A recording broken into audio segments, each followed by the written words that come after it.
Srikalahasti TDP MLA అభ్యర్థి బొజ్జల శ్రీ సుధీర్ రెడ్డి వాలంటీర్లపై చేసిన అనుచిత వ్యాఖ్యలను విశాఖ ఎంపీ తూర్పు నియోజకవర్గం వైసీపీ ఎమ్మెల్యే అభ్యర్థి ఎంవివి సత్యనారాయణ తీవ్రంగా ఖండించారు. వాలంటీర్లపై అనుచిత వ్యాఖ్యలను ఖండించిన ఎంపీ శ్రీకాళహస్తి టీడీపీ అభ్యర్థి బొజ్జల సుధీర్ రెడ్డి వాలంటీర్లపై చేసిన అనుచిత వ్యాఖ్యలను విశాఖ ఎంపీ తూర్పు నియోజకవర్గం వైసీపీ అభ్యర్థి ఎంవివి సత్యనారాయణ ఖండించారు. నియోజకవర్గం ఎంపీ క్యాంపు కార్యాలయంలో ఆయన మాట్లాడుతూ వాలంటీర్లను సుధీర్ రెడ్డి టెర్రరిస్టులుగా అభివర్ణించడం దారుణమన్నారు. వాలంటీర్లు ప్రజలకు ఎంతో సేవ చేస్తున్నట్లు వాలంటీర్ల కోసం వ్యాఖ్యలు చేయటం అనేది చాలా దారుణం, చాలా బాధాకరం. ఎందుకంటే మన రాష్ట్రంలో జగన్మోహన్ రెడ్డి గారి ప్రభుత్వం వచ్చిన తర్వాత వాలంటీర్ వ్యవస్థ, సచివాలయ వ్యవస్థ తీసుకొచ్చి ప్రజలకు ప్రతి సేవని కూడా అందుబాటులో తీసుకొచ్చిన గొప్ప విషయం మీరందరూ కూడా గమనించాలి. ప్రతి ఒక్క ప్రజలు కూడా గమనిస్తూ ఉన్నారు, ప్రతి ఒక్క ప్రజలు కూడా మెచ్చుకుంటూ ఉన్నారు. వాలంటీర్ వ్యవస్థ ద్వారా ఈవేళ మన దేశంలోనే ఎక్కడా లేని విధంగా ప్రతి ప్రభుత్వ పథకం కూడా డైరెక్ట్గా లబ్ధిదారులకు చేకూరే విధంగా ఈరోజు ఆ వ్యవస్థ తీసుకొచ్చారు జగన్మోహన్ రెడ్డి గారు. ఆ వ్యవస్థ ద్వారా ఈరోజు ప్రతి పేద ప్రజలు, ప్రతి ఒక్కరు కూడా సంక్షేమ పథకాలు పూర్తి స్థాయిలో ఎలిజిబిలిటీ ప్రకారం తీసుకుంటా ఉన్నారు. ఈరోజు మేము పాదయాత్ర చేస్తూ ఉన్నాం. పాదయాత్ర భాగంలో ఈరోజు కరడుగట్టిన తెలుగుదేశం పార్టీ కానీ, జనసేన పార్టీ కానీ కార్యకర్తలకు కూడా ఈరోజు పెన్షన్ కానీ, లేదంటే వేరే ఏదైతే ఇళ్ల పట్టాలు కానీ, అమ్మఒడి కానీ, ఏ పథకాలు వచ్చినా సరే వాళ్ళకి ప్రాపర్గా అందిస్తున్న వ్యక్తులు వాలంటీర్లు. అదేవిధంగా వైఎస్ఆర్సీపీకి వాళ్ళ జీవితాలు త్యాగం చేసి పార్టీ రావాలని కష్టపడిన వైఎస్ఆర్సీపీ నాయకులు కానీ, కార్యకర్తలు కానీ ఈరోజు ఒక 300 యూనిట్లు కరెంటు బిల్లు దాటితేనో, లేకపోతే 1000 SFT దాటితేనో కూడా ఖండిగా కూడా వాళ్ళకి ఈరోజు వాలంటీర్ వ్యవస్థ ఎవరో కూడా ఏ పథకం ఇవ్వట్లేదని మీరు గమనించాలి. అంటే అంత నిజాయితీగా ఈరోజు ఒక వ్యవస్థ నడుస్తూ ఉంది. గతంలో తెలుగుదేశం ప్రభుత్వం టైంలో జన్మభూమి కమిటీల పేరుతో కమిటీలు వేసి పూర్తిగా వాళ్ళకు అనుకూలమైన కార్యకర్తల వరకే పెన్షన్లు ఇచ్చి వాళ్ళకు అనుకూలమైన వారికే పథకాలు ఇచ్చిన రోజులు మనం చూసాం. అసలు ఏం పథకాలు ప్రభుత్వంలో నడుస్తున్నాయి, ఏం పథకాలు ఉన్నాయి కూడా మా సాధారణ ప్రజలకు తెలియకుండా ఈరోజు వాళ్ళ నాయకులే మేనేజ్ చేసుకున్నారు. ఈరోజు వాలంటీర్ వ్యవస్థ ద్వారా ప్రతి చిన్న విషయాన్ని కూడా గవర్నమెంట్ ప్రభుత్వం ఏదైతే పథకాలు ప్రవేశపెడతా ఉందో, అర్హత ఉన్న వాళ్ళు ఎవరు, వాళ్ళకి ఏ అర్హత ఉంది, వాళ్ళకి ఏం వస్తాయి, ఏం రావు అనే విషయాన్ని వాలంటీర్లు పూర్తి స్థాయిలో వాళ్ళకి సర్వీస్ చేసి ఇవాళ వాళ్ళకి అందిస్తూ ఉన్నారు. ప్రతి ఒక్క పథకాన్ని కూడా ఈరోజు అమ్మఒడి కానీ, చేయూత కానీ, ఆసరా కానీ, ఇళ్ల పట్టాలు కానీ, ప్రతి ఒక్క పథకం, ఏ పథకం అయినా సరే, పెన్షన్ పథకం కానీ వాళ్ళకి అర్హత ఉన్న ప్రకారం వాళ్ళు ఇంటింటికి వెళ్ళి ఇవాళ సర్వీస్ చేస్తూ ప్రతి ఒక్క ఆంధ్రప్రదేశ్లో ప్రజలందరికీ కూడా సర్వీస్ చేస్తున్న గొప్ప వ్యవస్థ వాలంటీర్ వ్యవస్థ. ఈరోజు దాన్ని అందరూ ఒప్పుకొని తీరాలి. ఈరోజు కరోనా సమయంలో కూడా ఈ వాలంటీర్లు అందరూ కూడా వాళ్ళ ప్రాణాలకు తెగించి ప్రభుత్వం ఏదైతే మందులు ఇస్తుందో, వ్యాక్సిన్లు ఇస్తుందో, ఎవరికైనా కరోనా ఇన్ఫెక్షన్ వచ్చిందో, ఇలా ప్రతి ఒక్క విషయాన్ని కూడా ఎప్పటికప్పుడు ప్రభుత్వ దృష్టి తీసుకెళ్తా ఉన్నారు. ఈరోజు ఇలా గవర్నమెంట్ పథకాలు ఇస్తున్నారు, ఇవాళ వాళ్ళు ఇచ్చే పథకాలను వివరిస్తూ ఉన్నారు. ఇంత మంచి చేసే వాలంటీర్ వ్యవస్థని వాళ్ళు పూర్తి స్థాయిలో మొదటి నుంచి ఈరోజు అతను ఒక్కడే కాదు, ఎమ్మెల్యే అభ్యర్థి మాట్లాడనే కాకుండా కూడా గతంలో కూడా ఇదే విషయాన్ని చంద్రబాబు నాయుడు గారు వాలంటీర్ వ్యవస్థను దారుణంగా తిట్టిన వీడియోలు మన దగ్గర ఉన్నాయి ఈరోజు. అదేవిధంగా పవన్ కళ్యాణ్ గారు కూడా దారుణంగా విమర్శించిన వీడియోలు ఉన్నాయి. ఇవాళ ఈయన స్లిప్పర్ సెల్స్తో పోల్చారు, ఒక టెర్రరిస్టులతో పోల్చారు వాలంటీర్ వ్యవస్థని. మనలో మనుషులు, మన బిడ్డలు, మన ఇంటి తాలూకు బిడ్డలు, ఎక్కడైతే ప్రాంతంలో ఒక సచివాలయం ఉందో, ఆ వాలంటీర్ తాలూకు పరిధి ఉందో, ఆ పరిధిలో ఉన్న వ్యక్తినే వాలంటీర్గా ఈరోజు అపాయింట్ చేయడం జరిగింది. దాంట్లో వైఎస్ఆర్సీపీ పిల్లలు ఉన్నారు, మిగిలిన పార్టీ పిల్లలు ఉన్నారు, అందరూ ఉన్నారు. ఈరోజు ఇవాళ జగన్మోహన్ రెడ్డి గారు వచ్చి ఈ వాలంటీర్ వ్యవస్థ తీసుకొచ్చి ఈ సర్వీసులు ఇంత నిజాయితీగా, నిక్కర్చిగా ఎవరో ఏమాత్రం అంటే స్వార్థం లేకుండా చేస్తూ ఉంటే దేశం అంతా కూడా ఇటు చూస్తూ ఉంది. ఏంటి ఇంత బాగా చేస్తున్నారు వాలంటీర్ వ్యవస్థ ద్వారా అని చూస్తూ ఉంటే ఈరోజు వీళ్ళ మీద పగబట్టి వీళ్ళని ఉద్యోగాలను తీసేస్తాం, వాళ్ళకి మేము వచ్చిన వెంటనే వ్యవస్థ రద్దు చేస్తామని చెప్తూ ఉంటే అసలు చాలా బాధాకరంగా అనిపిస్తూ ఉంది. ఈరోజు వాళ్ళు వీడియోలు తీస్తున్నారు, ఇంట్లో ఈ డేటా అమ్మేస్తున్నారు, లేకపోతే ఇంకో రకం ఆరోపణలు. ఒక ఆరోపణ కాదు, ఆడపిల్లలు లేనప్పుడు ఇంట్లోకి వెళ్ళి వాళ్ళని ఏదో బాధ పెడుతున్నారు, ఫోటోలు తీస్తున్నారు, వీడియోలు తీస్తున్నారు, లేకపోతే వాళ్ళ డేటా చోరీ చేస్తున్నారని పవన్ కళ్యాణ్ గారు కానీ చంద్రబాబు నాయుడు గారు కానీ మిగిలిన నాయకులందరూ మాట్లాడుతూ ఉంటే చాలా బాధ అనిపిస్తూ ఉంది. వాళ్ళందరి ఉద్దేశం ఒకటే, ఈ పథకాలన్నీ కూడా ఏ ప్రజలకు అందకూడదు, ఈ పథకాలన్నీ ఏ ప్రజలకు అందకుండా. వాలంటీర్ల జీవితాలు మారుస్తా చంద్రబాబు. రాష్ట్రంలోని వాలంటీర్ల జీవితాలు మారుస్తానని టీడీపీ చీఫ్ చంద్రబాబు అన్నారు. మా ప్రభుత్వం అధికారంలోకి వచ్చాక వాలంటీర్లు నెలకు 30,000 రూపాయల నుంచి 50,000 రూపాయలు సంపాదించుకునేలా చేస్తా. స్కిల్ డెవలప్మెంట్ ద్వారా వారి భవిష్యత్తును తీర్చిదిద్దుతా. ఐటీని అభివృద్ధి చేసి యువతకు ఉపాధి కల్పిస్తా. 100 రోజుల్లోనే జే బ్రాండ్ మద్యాన్ని అరికడతా. రాష్ట్రంలో పాలన గాడిలో పెట్టే బాధ్యత నాది అని ఆయన పనులు 10% సింపుల్ వర్క్లు కూడా ఆ వర్కులు చేయకుండా నిర్లక్ష్యం చేసి ఎన్నోసార్లు మనం ఆందోళన చేస్తే చేయనీయకుండా చేసి ఎవరిని విమర్శించకుండా కాలో వెరుకొచ్చినా రానియకుండా అన్ని విధాలు అడ్డుపడి లాస్ట్ ఎలక్షన్స్ వస్తున్నాయంటే ప్రజల్ని మోసం చేయడానికి మళ్ళా కొత్త పిచ్చిగాళ్ళు వేసుకొని వచ్చారు. ఎంత నాటకమైతే నాకైతే అర్థం కాలేదు. ముఖ్యమంత్రి వస్తాడు ఇక్కడికి, వచ్చి గేట్లు పెట్టారు ఆయన బటన్ నొక్కారు, ఒత్తిత్తి బటన్. అందరికీ ఇదే మరి ఒత్తిత్తి బటన్ నొక్కేసి మోసం చేస్తున్నాడు. ఇక్కడ కూడా అదే ఒత్తిత్తి బటన్ నొక్కి ఆయన వెళ్ళిపోయాడు. ఆయన అనుకున్నాడు కుప్పం ప్రజలు అమాయకులు కాబట్టి చెవుల్లో పూలు పెట్టాలనుకున్నాడు. అందరూ కలిసి ముఖ్యమంత్రి చెవులోనే పువ్వు పెట్టారు. ఆ రోజు ఇక్కడ జరగతానే ఈ కాలువలో నీళ్లు వదిలిపెడితే బుద్ధి జ్ఞానం ఉంటే పైన నీళ్లు ఉన్నాయో లేదో కూడా చూసుకోవాలి. కనీసం ఒక 10 కిలోమీటర్ల నీళ్లు వెళ్ళాలి, ఒక చెరువుని నిండాలి. ఆ నీళ్లు కూడా లేవు. ఒక ట్యాంకర్లో నీళ్లు తీసుకొచ్చి ఆ పక్క పోసి ఇక్కడ సినిమా సెట్టింగ్ల వారిగా ఒక సెట్టింగ్ పెట్టి దానికి బటన్ నొక్కి ఆయన విమానం ఎక్కి వెళ్ళిపోయాడు. అంటే పెద్ద హీరో మారిగా ఆ నీళ్లన్నీ వదిలిపెడితే ఆ నీళ్లు రాలేదు.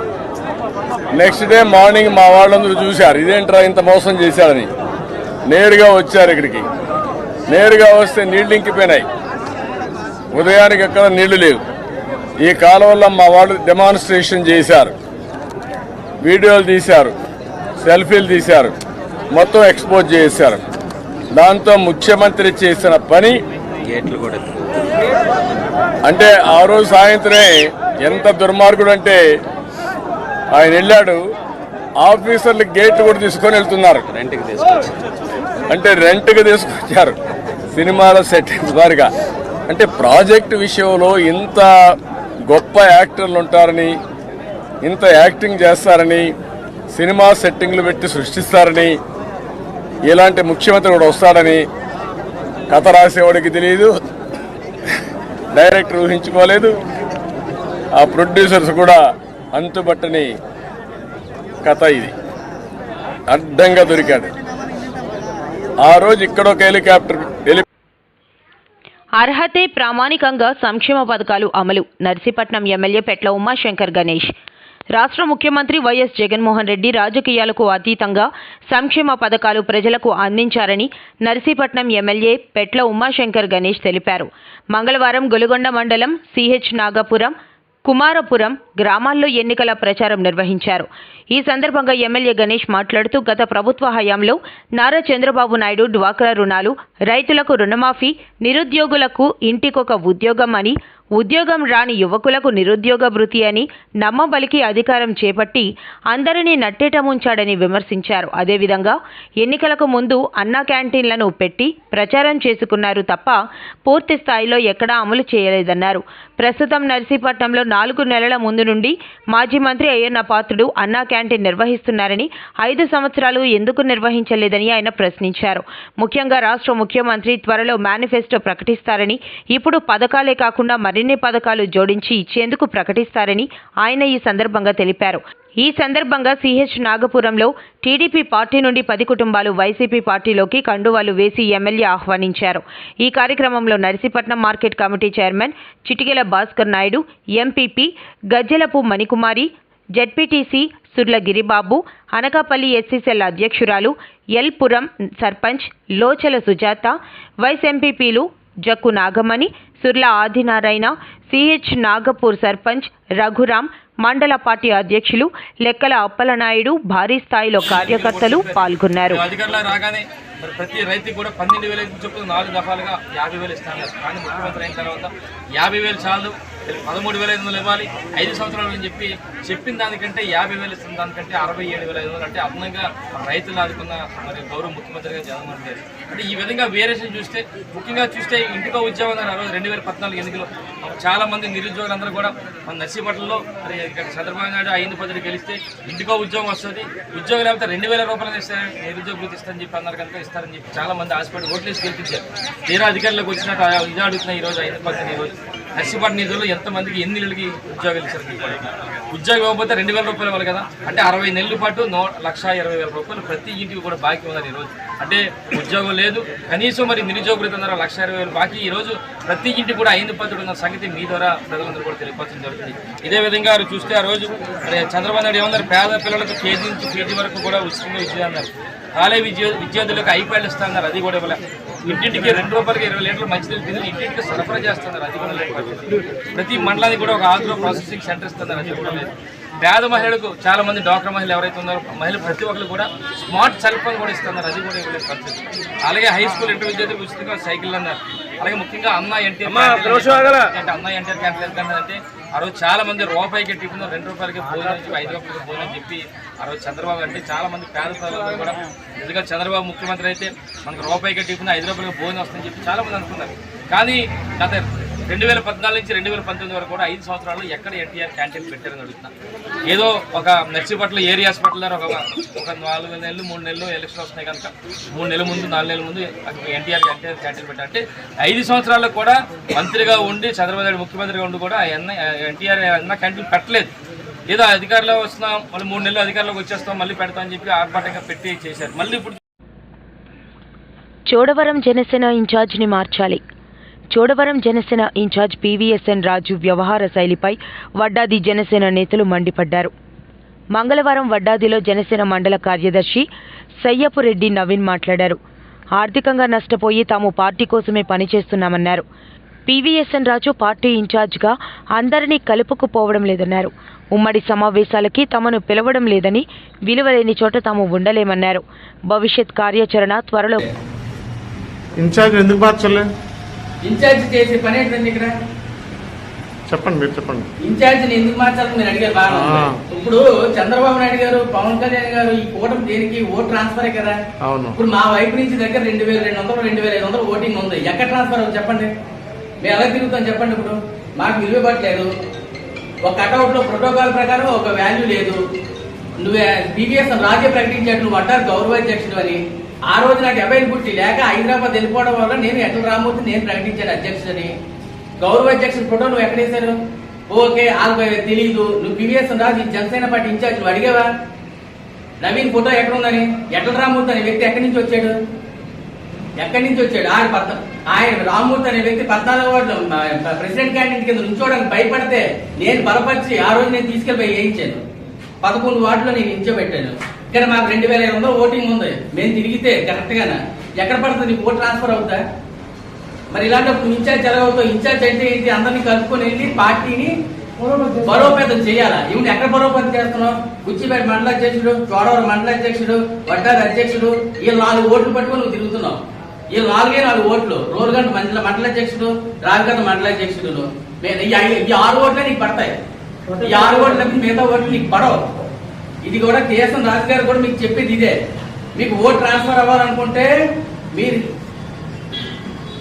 ఏ విధంగా వెళ్ళాలనేది ఆలోచించుకొని కలుపుకొని వెళ్తే బాగుంటది. ఈ కమిటీలు వేసుకున్నా కూడా ఏం ప్రయోజనం లేదు. తదుపరి కార్యాచరణ ఏంటన్నది 4-5 రోజుల్లో మేము డిసైడ్ చేసుకొని ఏం చేయాలన్నది ఆలోచించి మేము చెప్తాం. ఈ 4-5 రోజుల్లో మారితే జగనన్నతోనే మహిళాభివృద్ధి సాధ్యం. అవంతి. జగనన్నతోనే మహిళాభివృద్ధి సాధ్యమని భీమిలి నియోజకవర్గ ఎమ్మెల్యే అవంతి శ్రీనివాసరావు అన్నారు.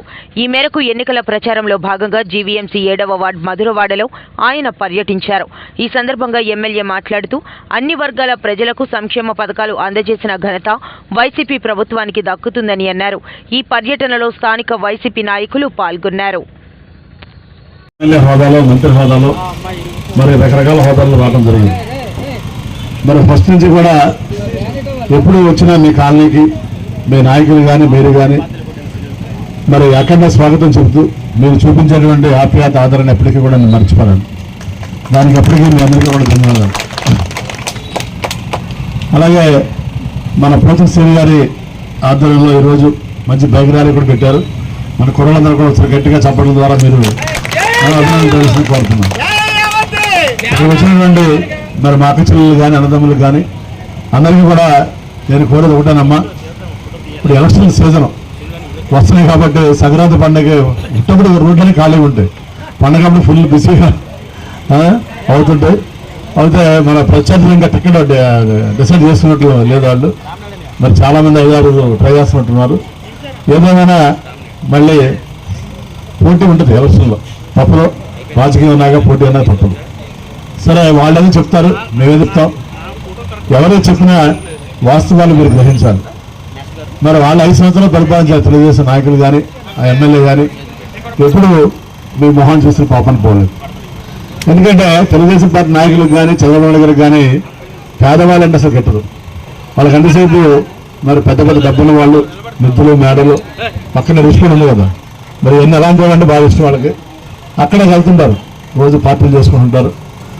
అదే వ్యామకాలం అంటే వాళ్ళకి ఏంటంటే వీళ్ళంతా ఏమైనా పేదవాళ్ళు, మీరు ఎలక్షన్ కూడా వెళ్ళవచ్చు, మరి మాయ మాటలు చెప్పచ్చు, 4 రూపాయలు చేతిలో పెడితే వీళ్ళు ఓట్లు వేసేస్తారు అనే చులకన భావం. మరి మీరు వేస్తారు మా ఓట్లు, మిమ్మల్ని ఎవరైనా కొనగలరా? 2 లక్షల చిన్న కొనగలరా? మీ ఆత్మాభిమానాన్ని కొనగలరా? మీ ఆత్మగౌరవాన్ని ఎవరు కొనలేరు. మరి నేను నా విజ్ఞప్తి ఏంటంటే ఈ 5 సంవత్సరాల కాలంలో మన మధురగాడ 4 వార్డులు ఉన్నాయి. ఒక్క మీ వార్డుకే వెల్ఫేర్కి ఎంత ఖర్చు సీను 75 కోట్ల రూపాయలు సంక్షేమ కార్యక్రమాలకు మీ వార్డులో ఇంటి 14 సచివాలయాలు 13 సచివాలయాలు ఖర్చు పెట్టడం జరిగింది. ప్రతి ఒక్క ఇంటికి కూడా మంచి చేయడం జరిగింది. మరి ఇవాళ చాలా పార్టీలు కలిసి అందరూ కూటమిగా వచ్చి జగన్ గారిని గద్దె దించాలని ప్రయత్నం చేస్తున్నారు. కానీ జగన్ గారు ఇప్పుడు చెప్తుంటారు ఒకటే, నేను పైన దేవుడిని నమ్ముకున్నాను, కింద పేద ప్రజలు నమ్ముకున్నాను. ఎందుకంటే ఆయన మరి మీకు వాటికి 75 కోట్లు ఎలా ఇచ్చారో మన నియోజకవర్గం మొత్తం 200 కోట్ల సంక్షేమ కార్యక్రమాలకి 500 కోట్ల అభివృద్ధి కార్యక్రమాలు ఖర్చు పెట్టడం జరిగింది. మరి రాష్ట్ర వ్యాప్తంగా మీ కులం ఏంటి, మతం ఏంటి, మీ ప్రాంతం ఏంటి, మీ పార్టీ ఏంటి చూడకుండా అర్హత ఉన్న ప్రతి పేద కుటుంబానికి 1,25,00,000 కుటుంబానికి 3,70,000 కోట్ల రూపాయలు మరి డీబీటీ ద్వారా కానీ నాన్ డీబీటీ ద్వారా కానీ ఇవ్వడం జరిగింది. దేశంలో 28 రాష్ట్రాలు ఉన్నాయి, ఏ ముఖ్యమంత్రి కూడా మనకి ఇవ్వలేదు. ముఖ్యంగా మీరు అందరూ ఆలోచించాల్సింది, పేదవారు మీరు చాలామంది రోజు ఏదో ఒక చిన్న ఉద్యోగం వ్యాపారం చేసుకుంటే కానీ పోటీగా ఉన్న వాళ్ళు చాలామంది ఉన్నారు. ముఖ్యంగా మనందరం కరోనా సమయంలో చాలా ఇబ్బంది పడ్డాం. 2 సంవత్సరాలు కూడా ఇలా మొహమ్మహాలు చూసుకోవడం లేదు, మీటింగ్ పెట్టుకోవడం లేదు. మరి నాకు కూడా 3 సార్లు కరోనా వచ్చింది, మరి సీన్ కూడా వచ్చింది, మా అందరికీ నాయకులందరికీ వచ్చింది, మీకు వచ్చింది, అందరికీ చాలా ఇబ్బంది పడ్డాం. అలాంటి సమయంలో మీరందరూ కూడా బయటికి వెళ్ళి పనిచేసుకున్నా చాలా ఇబ్బంది పడ్డారు. అలాంటి సమయంలో కూడా జగన్మోహన్ రెడ్డి గారు క్యాలెండర్ పెట్టి ఆ క్యాలెండర్ ప్రకారం మీకు అనుకున్నటువంటి సంక్షేమ కార్యక్రమ నవరత్నాలు, ఆసరా కానీ, 0 వడ్డీ కానీ, చేయూత కానీ ఇలా చెప్పుకుంటూ వెళ్తే సాయంత్రం చెప్పడం ప్రాంతం పార్టీ చూడకుండా ఇచ్చినటువంటి ఏకైక ముఖ్యమంత్రి దేశంలో వైఎస్ జగన్మోహన్ రెడ్డి. ఇవాళ చాలా మంది వస్తారు, చాలా హామీలు ఇస్తారు. చంద్రబాబు గారు నన్ను టీవీలో చూశాను, జగన్ గారు 3,000 పెన్షన్ ఇస్తుంటే నేను 4,000 ఇస్తాను చెప్తున్నాడు. మరి చంద్రబాబు 4,000, జగన్ గారు ఊరుకున్నాడు 5,000 ఇస్తున్నాడు. కాబట్టి సంక్షేమంలో కానీ, అభివృద్ధిలో కానీ ఈ రాష్ట్రంలో కాదు, ఈ దేశంలో కూడా జగన్ గారితో పోటీ పడగల దమ్మున నాయకులు ఎవరు కూడా లేడు. ఎందుకంటే జగన్ గారిని పుట్టించిందే దేవుడు ఈ పేదవాళ్ళ కోసం పుట్టించాడు. కాబట్టి ఇక యుద్ధం జగన్ గారికి చంద్రబాబు కాదు, ఓన్లీ పేదవాళ్ళకి పెత్తందారులకు యుద్ధం. మీరు చూడండి, ఈ 5 సంవత్సరాల కాలంలో ఎన్నిసార్లు మీ దగ్గరికి వచ్చాను, నేను ఎన్నిసార్లు వచ్చాను, సీన్ ఎన్నిసార్లు వచ్చాడు, మా నాయకులు ఎన్నిసార్లు వచ్చారు. మరి 5 సంవత్సరాల కాలంలో ఒక్కరోజు కూడా తెలుగుదేశం పార్టీ నాయకులు మొహం చూసిన పాపని పోలేదు. సో రేపు మళ్ళీ ఎలక్షన్ టైంలో రావటం, ఏదో రెడీమేడ్గా హైబ్రిడ్ పిల్లలు కొడుతున్నారు. అలాగే హైబ్రిడ్ ఎమ్మెల్యే లాగా 4 రోజుల్లో టికెట్ తెచ్చుకుంటాం, టకటకమని 4 మాటలు చెప్పడం, 4 రూపాయల చేతులు పెట్టేసి ఎమ్మెల్యే అయిపోవడం చూస్తున్నారు. అది ఎంతవరకు సభలో మీరు ఆలోచించండి. కష్టమైన, సుఖమైన, మంచైనా చెడైనా ఎప్పుడూ మీతో ఉండేది వైఎస్ఆర్సీపీ పార్టీ నాయకులు మరి ఇక్కడ అనుమతిస్తున్నారు. కాబట్టి ఎలక్షన్ అప్పుడు వచ్చి మాయమాటలు చెప్పే వాళ్ళ మాటలు దయచేసి నమ్మొద్దండి. మరి మీ కాలనీలో ఒక 70 లక్షల పెట్టి మంచి పార్క్ కూడా యాక్చువల్గా జీవీఎంసీలో డబ్బులు అంటే అది కూడా చేయించడం జరిగింది. అలాగే మీ కాలనీకే అభివృద్ధికి 4 కోట్లు డ్రైన్స్ కానీ రోడ్స్ కానీ మరి ఖర్చు పెట్టడం జరిగింది. వేమ కాలనీ చరిత్రలు ఎప్పుడు జరగలేదు. మరి నేను ఒకటే కలెక్టర్ గారు కూడా రోజు తీసుకొచ్చాను, మీ అందరూ కూడా ఉన్నారు, చెప్పాను. ఎందుకంటే వేమ కాలనీ అనేది మరి ఏపీలోనే ఒక అతిపెద్ద స్లమ్. మరి దీన్ని ఒక మంచి కాలనీ కింద తయారు చేయాలనే ఉద్దేశం కొంతవరకు చేయగలిగాను ఈ టర్మ్లో. మరి 2 సార్లు మీ అందరూ అవకాశం ఇచ్చి ఎమ్మెల్యే గారిని గెలిపించి అసెంబ్లీకి పంపించారు. జగన్ గారు కూడా మంత్రి పదవి ఇచ్చి గౌరవించారు. తప్పనిసరిగా మళ్ళీ వారే టికెట్ ఇచ్చి నువ్వు గెలిచిన వాళ్ళు భీమిలో నెక్స్ట్ క్యాబినెట్లో ఉంటామని చెప్పారు. కాబట్టి తప్పనిసరిగా మీ అందరూ కూడా మీ అతి పవిత్రమైనటువంటి అమూల్యమైనటువంటి ఓటుని మీరు ఆశీర్వదించి మరి 2 ఓట్లు వస్తాయేమో మీకు. ఒకటి ఎంపీగా మరి బొత్స ఝాన్సీ గారు, శ్రీ విద్యావంతురాలు శ్రీ బొత్స గారి భార్య, ఆవిడ 2 సార్లు గతంలో పార్లమెంట్ సభ్యులుగా చేశారు. ఈ ప్రాంతంలో ప్రజల పట్ల చాలా అవగాహన సమస్యల పట్ల అవగాహన ఉన్న వ్యక్తి. మరి 1 ఓటు ఆవిడకి, 1 ఓటు ఎమ్మెల్యేగా నాకు, 2 ఓట్లు కూడా మీ అమూల్యమైనటువంటి ఓట్లు, మీ అతి పవిత్రమైన ఓట్లు 2 కూడా ఫ్యాన్ గుర్తు మీద వేసి మీ అందరూ కూడా మరి దీవించి అసెంబ్లీకి పంపించాలని మళ్ళీ మీ అందరికీ మే 11 తారీఖు జరిగే ఎలక్షన్స్ లో తప్పనిసరిగా మీ అందరూ కూడా ఫ్యాన్ గుర్తు మీద వేసి దీవించి అసెంబ్లీకి పంపించాలని మా అక్క చెల్లెలు అందరూ కూడా చాలా మంది వస్తారమ్మా. మీకు చంద్రబాబు వస్తాడు, రేపు అందరికీ కేజీ బంగారం ఇస్తానని చెప్తాడు. నమ్మకండి ఏంటంటే మొగలందరికీ పెంచుగా ఇస్తారని చెప్తాడు. కాబట్టి అవన్నీ చాలా మాటలు చెప్తాడు. నమ్మకండి తల్లి. మన గుర్తు చెప్పండి ఒకసారి. ఏప్రిల్ 7న జర్నలిస్టుల ఉగాది సంబరాలు. ఏప్రిల్ 7న ఉగాది సంబరాలను ఘనంగా నిర్వహించనున్నట్లు ఆంధ్రప్రదేశ్ వర్కింగ్ జర్నలిస్టుల ఫెడరేషన్, ఏపీ బ్రాడ్కాస్ట్ జర్నలిస్ట్ అసోసియేషన్లు సంయుక్తంగా జాతీయ జర్నలిస్టుల సంఘం కార్యదర్శి జి శ్రీనుబాబు, అర్బన్ యూనిట్ అధ్యక్షుడు పి నారాయణలు పేర్కొన్నారు. ఈరోజు విశాఖలో వారు మాట్లాడుతూ ఏప్రిల్ 7న ఆదివారం ఉదయం 9 గంటలకు నగరంలోని సింకా గ్రాండ్లో ఉగాది సంబరాలు ప్రారంభం కానున్నాయని తెలిపారు. ఆంధ్రప్రదేశ్ వర్కింగ్ జర్నలిస్టుల ఫెడరేషన్, ఏపీ బ్రాడ్కాస్ట్ జర్నలిస్టుల అసోసియేషన్లు ప్రభుత్వ గుర్తింపు పొందిన యూనియన్లు. ఈ రెండింటి ఆధ్వర్యంలో కూడా నిరంతరం కూడా జర్నలిస్టుల సంక్షేమానికి కృషి చేస్తాం. తమ పరిధి మేరకు సాయం అందించడం జరుగుతుంది. మరి అదేవిధంగా ప్రతి పండుగను కూడా ఘనంగా నిర్వహించడం జరుగుతుంది. ఇటీవలే దసరా పర్వదినాన్ని అల్లూరు విజ్ఞాన కేంద్రంలో నిర్వహించుకున్నాం. తాజాగా ఉగాది సంబరాలను ఈ నెల 7న ఆదివారం శంకా గ్రాండ్లో నిర్వహించడానికి ఈరోజు మా కార్యవర్గం నిర్ణయించుకుంది. అర్బన్ యూనిట్ అధ్యక్షులు నారాయణ గారి సమక్షంలో ఈ కార్యవర్గ సమావేశం జరిగింది. ఆ రోజు ఉదయం అల్పాహారం నుంచి మధ్యాహ్నం విందు భోజనం వరకు కూడా వాళ్ళు సాంస్కృతిక కార్యక్రమాలు నిర్వహిస్తాం. ప్రత్యేకంగా ఉదయం 9 గంటలకు అల్పాహారం ప్రారంభమవుతుంది. 10 గంటల నుంచి సాంస్కృతిక కార్యక్రమాలు, 11:30కి కవి సమ్మేళనం, పంచాంగ శ్రవణం, పంచాంగాల పంపిణీ, సీనియర్ జర్నలిస్టులకు సత్కారం, అలాగే వివిధ లెక్కిడిప్ కార్యక్రమాలు ఉంటాయి. మధ్యాహ్నం షడ్రుచుల సమ్మేళనంతో విందు భోజనాలు ఏర్పాటు చేయడం జరుగుతుంది. కావున ఈ ఉగాది పర్వదినం మనందరికీ కూడా, మన తెలుగు వారికి నూతన సంవత్సరాది. అందరూ బాగుండాలి, అందులో మనం ఉండాలని సంకల్పంతో నిర్వహించి ఈ పండుగలో జర్నలిస్టులు, వారి కుటుంబ సభ్యులు అందరూ పాల్గొని జయప్రదం చేయాలని రాష్ట్ర కార్యదర్శిగా, జాతీయ కార్యదర్శిగా పిలుపునివ్వడం జరుగుతుంది. Thank you. ఈ సంవత్సరం మాదిరిగానే ఏడాది Andhra Pradesh working journalist federation, AP broadcast journalist association సంయుక్తంగా ఏప్రిల్ 7వ తేదీన రైల్వే న్యూ కాలనీ శంకా గ్రాండ్లో శ్రీ క్రోధినామ సంవత్సర ఉగాది సంబరాలను అత్యంత ఘనంగా నిర్వహిస్తున్నాం. ఉదయం 8:30 గంటలకు ఈ కార్యక్రమం ప్రారంభమవుతుంది. జర్నలిస్టులు, వాళ్ళ కుటుంబ సభ్యులు పెద్ద సంఖ్యలో ఈ ఉగాది సంబరాల్లో పాల్గొని కొత్త సంవత్సరంలో జర్నలిస్టులు అంతా కూడా వాళ్ళ కుటుంబాలతో కొత్తగా ఉండాలని ఫెడరేషన్ ఆకాంక్షిస్తుంది. ఇందుకు ప్రతి ఒక్కరు కూడా సహకరించి ఆ రోజు కార్యక్రమంలో పాల్గొని అందరూ సుఖ సంతోషాలతో గడపాలని కోరుతూ మిత్రులందరూ కూడా ప్రత్యేకంగా ఈ సందర్భంగా ఆహ్వానం పలుకుతున్నాం. కార్యక్రమాలు కూడా ఉన్నాయి, వాటన్నింటిలో కూడా పాల్గొవలసిందిగా కోరుతున్నాం.